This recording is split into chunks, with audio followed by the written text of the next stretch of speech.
Our YouTube channel study अपने लिए।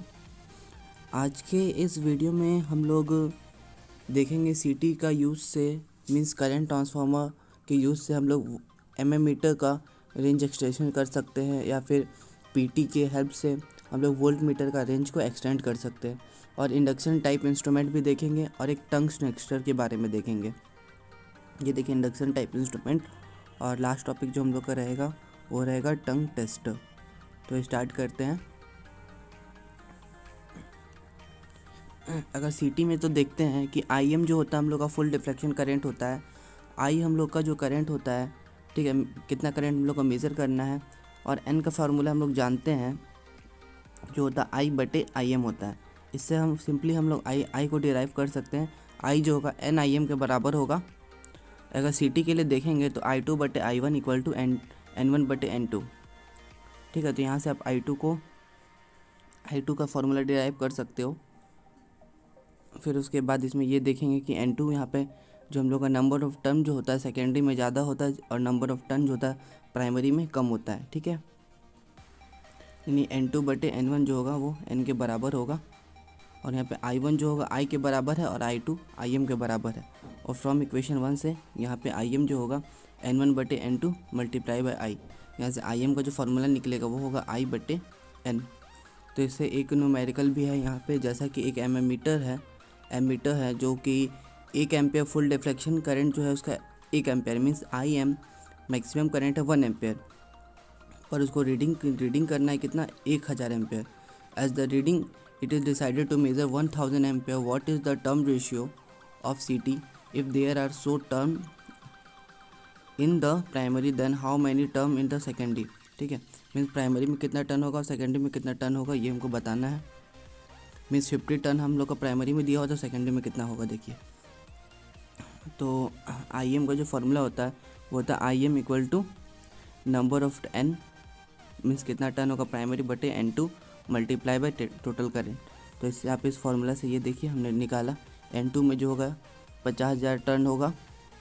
और PT के लिए अगर हम लोग एक्सटेंड करना है, अगर हम लोग मीन्स पोटेंशियल ट्रांसफार्मर का इस्तेमाल करके वोल्ट मीटर का रेंज को एक्सटेंड करेंगे।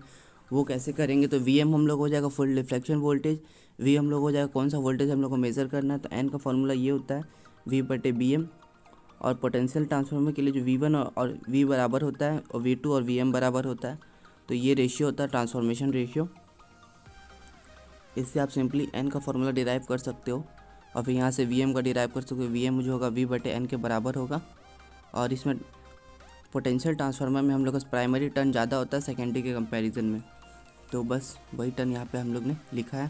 तो इससे भी एक न्यूमेरिकल देखते हैं। एक वोल्ट मीटर है, वो उसका फुल डिफ्लेक्शन जो है वो है 100 वोल्ट मीन्स यानी VM आपका 100 वोल्ट दिया हुआ है। और उसका टर्म रेशियो दिया हुआ है, कितना दिया हुआ है यहाँ पे आप देख सकते हो 10,000 रेशियो 10। ठीक है, दिया हुआ है आपका is used what should be the maximum value of voltage to be measure means इसमें कितना मैक्सिमम वोल्टेज हम लोग मेज़र कर सकते हैं। तो फार्मूला यही होता है VM आपको दिया हुआ है V1 बटे V2 इक्वल टू N1 बटे N2। ठीक है, V1 की जगह आप V पुट कर सकते हैं, V2 की जगह VM पुट कर सकते हो यहाँ पे। फिर बाकी आपको जो या तो रेशियो दिया हुआ था N1 बटे N2 का दिया हुआ था ये हमने पुट किया, VM दिया हुआ था, इससे आप सीधा V का फार्मूला निकाल लिए हो। 1,00,000 वोल्ट आप मेज़र कर सकते हो। अब आते हैं induction type instrument means induction type instrument. This instrument is based on the principle of electromagnetic induction. Induction type instrument works for only AC supply means ये एक ऐसा इंस्ट्रूमेंट है जो कि इलेक्ट्रोमैग्नेटिक इंडक्शन के प्रिंसिपल पे काम करता है। और इंडक्शन टाइप इंस्ट्रूमेंट सिर्फ AC सप्लाई पे ही वर्क करता है, ना कि DC सप्लाई पे वर्क करता है। और इसका कंस्ट्रक्शन देखेंगे, इसका कंस्ट्रक्शन में 3 पार्ट हम लोग के होते हैं। एक होते हैं वोल्टेज कॉइल, एक करंट कॉइल, एक moving disc. It basically consist of 3 parts voltage coil, current coil and moving disc. यहाँ वोल्टेज कॉइल देखते हैं। This coil has copper wire wound over the core. It is basically connected to supply voltage. This coil remains stationary. जो हम लोग का voltage coil रहता है ये हम लोग का इसमें क्या होता है, हम लोग का कॉपर का जो तार होता है वो उसको हम लोग लपेट देते हैं, ठीक है, कोर के ऊपर लपेट देते हैं, ठीक है। और ये जो होता है इसी में हम लोग को ये सप्लाई के साथ हम लोग का कनेक्ट रहता है वोल्टेज कॉइल, और ये जो रहता है एकदम फिक्स रहता है ना, ये मूवमेंट पार्ट नहीं होता है इसमें कोई भी। और जब भी करंट कॉइल देखेंगे, this coil also consist of copper wire wound over the 2 split core. ये भी कॉपर वायर का ही होता है, इसको मतलब 2 स्प्लिट कोर के ऊपर हम लोग लपेट देते हैं। इसको भी हम लोग सप्लाई करंट के साथ कनेक्ट करते हैं। It is basically connected to supply current. अब बात है moving disc. It is an aluminium circular disc. ये क्या होता है, एक एल्युमिनियम का सर्कुलर डिस्क होता है which pivoted at the centre. It is free to rotate, means इसको हम लोग सेंटर पे फिक्स कर देते हैं।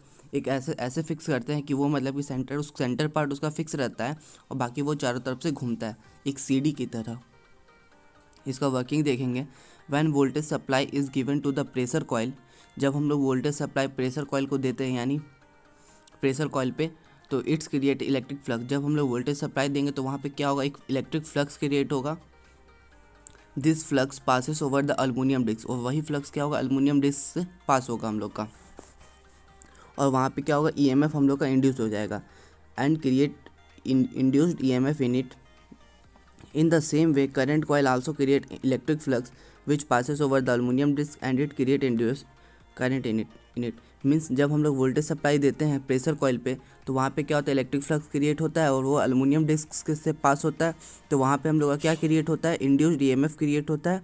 और ठीक है, और फिर उसके बाद हम लोग का सेम वे में जब हम लोग करंट कॉइल में हम लोग करेंगे तो वहाँ पे क्या होता है, हम लोग का इलेक्ट्रिक फ्लक्स क्रिएट होता है, ठीक है। एक जगह इंड्यूस्ड ईएमएफ क्रिएट होता है, एक जगह इलेक्ट्रिक फ्लक्स क्रिएट होता है।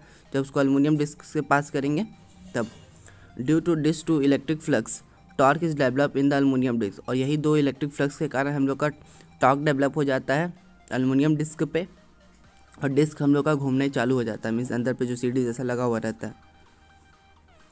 Rotating the magnitude of deflection torque is given by, और इसका जो डिफ्लेक्शन टॉर्क है वो कैसे दिखेगा, मीन्स आपको ये देख सकते हो ऊपर में हम लोग एक कॉइल के ऊपर वोल्टेज ऐसे जो कॉपर का होता है इसमें वोल्टेज कॉइल पे हम लोग लपेट दिए हैं, और नीचे में हम लोग ये करंट कॉइल वाला लपेट दिए। जब यहाँ पे ईएमएफ इंड्यूस्ड होगा ऐसे ऐसे कर ऊपर में भी होगा, तो नीचे पे जो एक कॉइल लगा हुआ रहता है, ये देखिए ये कॉइल लगा हुआ रहता है ये वाला, तो ये हम लोग क्या होता है, मूवमेंट चालू कर देता है। ये हम लोग करंट कॉइल, ऊपर में हम लोग होता है वोल्टेज कॉइल। यहाँ पे वी होता है हम लोग का सप्लाई वोल्टेज, आई होता है लोड करंट, और ये अल्फ़ा होता है जो phase difference between voltage and current, F होता है सप्लाई फ्रीक्वेंसी, जेड होता है impedance of disc, means disc का इम्पीडेंस। तो टॉर्क जो होगा वो डायरेक्टली प्रोपोर्शनल होता है वोल्टेज का, डायरेक्टली प्रोपोर्शनल होता है करंट का, ठीक है। और डायरेक्टली प्रोपोर्शनल किसका होता है, कॉस फाई का, और डायरेक्टली प्रोपोर्शनल होता है फ्रीक्वेंसी बटे इम्पीडेंस का। तो टी डी जो होगा वो डायरेक्टली प्रोपोर्शनल हो जाएगा हम लोग का यहाँ पे V I F Z cos phi. तो टॉर्क के लिए हम लोग क्या लिख सकते हैं, की और करंट कॉस फाई, सबको हमने कांस्टेंट मान लिया, ठीक है। वी को फ्रीक्वेंसी बटे जेड को कांस्टेंट मान लिया यहाँ पे।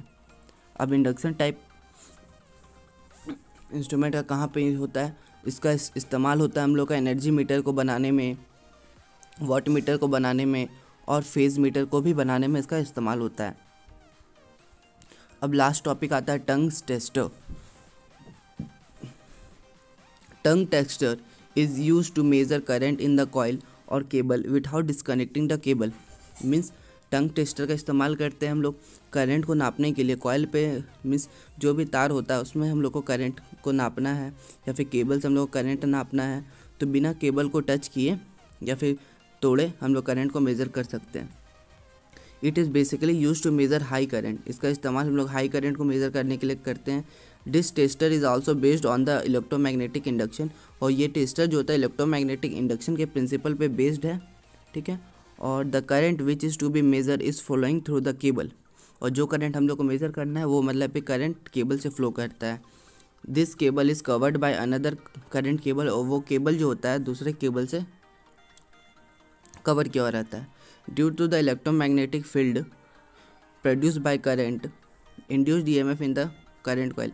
मीन्स जो हम लोग का इलेक्ट्रोमैग्नेटिक फील्ड प्रोड्यूस हो जाता है करंट के द्वारा, करंट जब हम लोग इंड्यूस होता है उसके कारण करंट कॉइल पे, दिस इंड्यूस्ड ईएमएफ मतलब this current goes to measuring instrument and amount of current is displayed. और यही करंट मतलब कि वहाँ पे जाता है और हम लोग को करंट पता चल जाता है कितना है। देखिए इसका डायग्राम है, मीन्स ये हम लोग का केबल है, यहाँ से हम लोग ऊपर से ही ऐसे लगाएं और ये हम लोग का मेजरिंग इंस्ट्रूमेंट में पता चल जाता है और यहाँ पे डिस्प्ले हो जाता है। ठीक है, ये करंट कॉइल रहता है हम लोग को ऊपर और ये केबल, देख सकते हैं डायग्राम कुछ सिंपल ही है एकदम। और ये लास्ट न्यूमेरिकल इस चैप्टर का एक एमीटर है वो जिसका फुल डिफ्लेक्शन करंट हम लोग का 1 एम्पेयर है।